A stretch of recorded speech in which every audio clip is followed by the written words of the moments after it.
Okay, well, it's Flintlock season here in Pennsylvania. And I got to go out yesterday, and I was going to actually tell the story of my hunt, but then I thought, well, let's talk about Flintlocks really quick before I tell you about my hunt yesterday. So, Flintlock season to me, a lot of people do it. They're like traditionalists. It's like they hunt with flintlocks because it's frontiers. They feel like they're catching up with their roots from the past or whatever, which is cool. That's fine. Whatever you're into, that's great. For me, muzzleloader season is just a way to extend my hunting season. It adds another almost 4 weeks to hunting after rifle season's over. So that's why I got into it. So I'm not like a traditionalist. I don't hunt because my forefathers hunted with this. It just gave me another 4 weeks to hunt. Okay, so this is what I hunt with. It is a flintlock. As you can see, we'll go over how it works here in a minute, if you don't already know. But this is not the traditionalist flintlock. The guys that are really into being historically correct, they have real long barrels. They got fancy woodwork. This is basically just a cheap version of a flintlock. It's shorter, lighter, easier to carry around in the woods. Like I said, I'm not trying to be Daniel Boone. I'm just wanting to extend my hunting season. Okay, also, this is what most traditionalists use in their flintlock or muzzle loaders. Just a lead ball. My gun is a 50 caliber, which is probably the most common. And this lead ball is 50 caliber, meaning it's half an inch wide pretty much. But I don't use that. I have something a little more accurate and a little more fast. Okay, this is what I use. It's a sabot bullet. Basically the green part you see is plastic.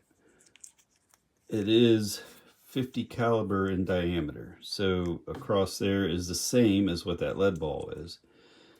And then what I do is I take, this is a 44 Magnum bullet, flies faster, more modern, better technology made this bullet. So it sits in the sleeve, and then that goes down in the barrel. And what's really neat is this same sabot is actually exactly what I load my 44 Magnum pistols with. The bullet on the end is actually the exact same. It's a Hornady that is going out of this rifle. So I made a video a while ago about reloading 44 Magnum rifles, which has a different bullet on the end. But this is the actual bullet I use in my 44 Magnum pistols. So it's sitting in the 50 caliber plastic sabot, and it just flies faster, more accurate, and does more damage, in my opinion.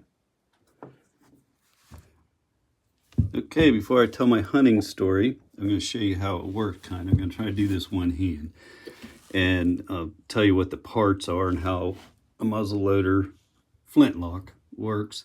I'm not a flintlock guru, but the basics I do know.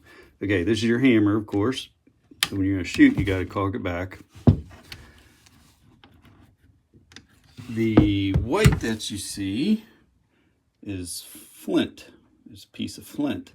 So that's the hammer. The hammer gets cocked back with that piece of flint. You pull the trigger, it flies forward and hits this, which I believe is called a frizzen. That flies forward like that. Down in the bottom, let me get the hammer back a little bit here. Down in the bottom, that is called the pan. You put little black powder in there. It's like a fine black powder. And then you can see there's a hole into the side of the barrel. So that hammer comes down, hits the frizzen. It causes a spark. The spark goes down into that pan, and that pan, basically there's a little fire, a little explosion, and then it jumps into that little hole you see, and that's what ignites the main powder that is in the barrel, and then the bullet comes out the end. Now, being that it's this way, it is unlike a modern rifle. As soon as you pull the trigger, it goes off. I mean, it's instantaneous. This technique is not. So by the time that flint hits that, causes that spark, the spark lights the pan, the fire jumps through that hole, then the bullet comes out. Okay, don't make fun of this, but it's kind of like a boom. So it's not instant.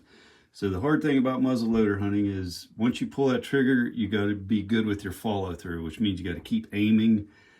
You don't want to flinch. You flinch or move a little bit, you're going to miss. So anyway, that's basically how a flintlock works. Okay, so yesterday's hunt, it was great here in Pennsylvania. We got a bunch of snow, at least where I live. We got probably 6 to 8 inches, and which is more than I needed. 2 would have been fine. Helps you see through the woods better. You can see deer easier. So in the morning, I did run into one doe, but it was running, and with a flintlock, I will not try running shot. It's too iffy. So I saw one doe earlier in the day, switched places, went to another spot. Way off to my left, probably about 80, 90 yards, which by the way, with my muzzleloader, flintlock, you don't have a scope, you're using iron sights, and I talked about the delay and the firing mechanism, all of that. I limit probably about a 40-yard shot. There's guys I'm sure that can shoot 100 yards with them, but it's just not worth me trying that. So anyway, I saw a group of deer probably about 80, 90 yards away, and I saw them, so it was like, cool, got some deer in the area. About 15, 20 minutes later, they came up, of course, right behind me, probably about as close as like probably 25 yards or so, but there was some hemlocks behind me. So I did manage to I had the gun up, and I did manage to turn the whole way around. I could see them moving through the pines, and I'm like, you know what? If they turn left, they're going to come into a spot. It'll work good. Sure enough, they did. Like I said, there was 5 deer. The lead one, which is normally the case, the lead doe was the biggest. And then there was a bigger doe towards the back with some little smaller deer in the middle. So anyway, the lead doe turns, goes into a spot that I'm like, hey, I'm going to get a shot. So I already had the hammer back, already ready to go. She stopped some branches in front of her, so I couldn't get a shot. But they didn't know I was there, so I was just still and quiet. She takes one more step, and I'm like, hey, I got a view of her chest. She's only like 30 yards away. It's time to go.